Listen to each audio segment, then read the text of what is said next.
In late 1980s and early 1990s, the Kenyan public was treated to collapse of banks. Who was behind this public rape? This is the true story of Hezi Bezalel, a real murderer and the most corrupt individual Israel has ever nurtured. Bezalel was born in Basra, Iraq, and moved with his family to Israel when he was 5 years old. The family settled in the Or Yehuda absorption camp, and later on moved to Ramat Gan. During his military service, he served as a tank commander in the Yom Kippur War. He later began his economics studies at the Tel Aviv University. Following the completion of his MA in economics, he began teaching at the Tel Aviv University as well as the Ben Gurion University in Be'er Sheva. He worked as Professor Haim Ben Shach's teaching assistant and initiated his PhD studies in London. He moved from Israel to Kenya in 1984 and teamed up with Nicholas Biwott, the total man as he was popularly known, who was married to an Israeli national. With IHS' subtle and crafty character, Hezi was able to convince the then Minister for Energy and Regional Development to establish an investment bank in Nairobi called Trade Bank. Trade Bank hit the road running and became the bank of choice.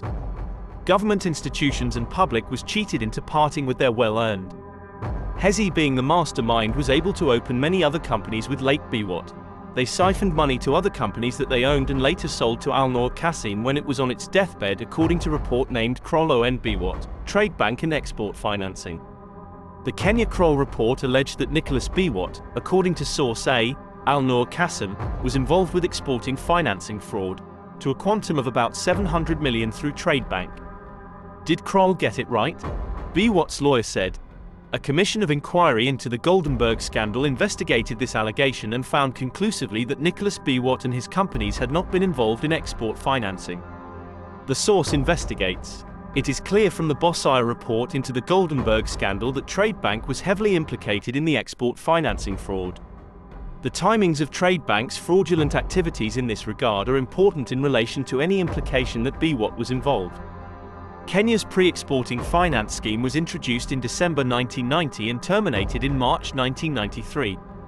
The available evidence indicates that this was after Al Noor Qasim, Kroll's source A, assumed control and management of the bank. The Kenya Kroll report does not name Biwott as a party to the export financing fraud. The source is uncertain as to whether Kroll was trying to implicate him in this regard, or merely repeated Qasim's allegations without checking their veracity or the reliability of the source. Had they done so, they would have discovered that source A, Qasim, was found by the High Court of Kenya, a decision upheld by the Appeal Court, to have fraudulently transferred the ownership of the Yahya Center from Nicholas Biwott to support a massive loan to build the Trade Bank Center, fraudulently transferred money that resulted in the collapse of Trade Bank, and was wanted by Interpol for questioning. There was, however, a suggestion in the East African Standard, reporting on the Goldenberg inquiry, on the 7th of May 2004, that Biwott's HZ group of companies were connected to a number of companies which Trade Bank used to obtain pre-shipment finance for fictitious exports. The companies in question were identified as Gawi Freighter Limited, Air Maritime and Wilgo Agencies Limited. The East African Standard, however, does not give the basis upon which the companies were linked to Biwott.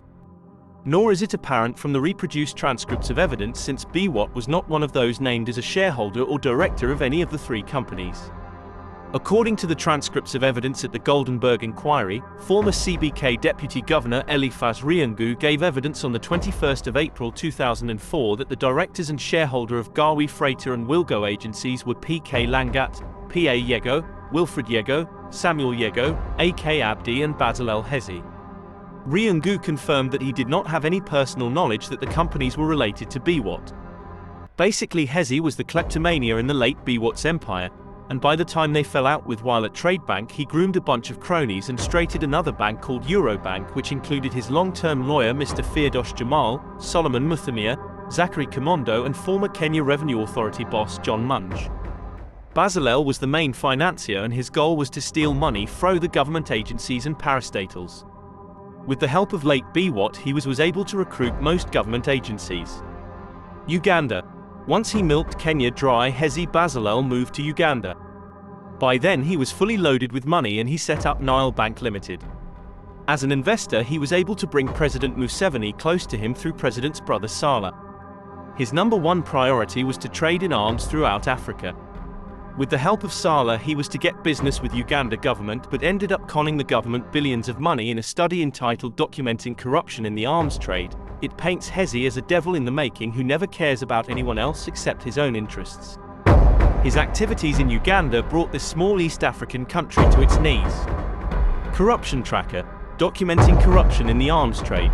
Due to continued Sudanese bombing in the northern territories of Uganda in the late 1990s, the Ugandan government decided to acquire jet fighters to carry out border patrols and to force down Sudanese bombers. They also bought anti-aircraft guns and a number of tanks. Politicians saw this continued instability as an opportunity for further military procurement, along with kickbacks and other forms of self-enrichment. The Uganda People's Defence Force, UPDF, had ceased to be a force for the protection of Uganda, but instead for the protection of a small elite. The National Resistance Movement, NRM, government and the UPDF have become a springboard for private profiteering.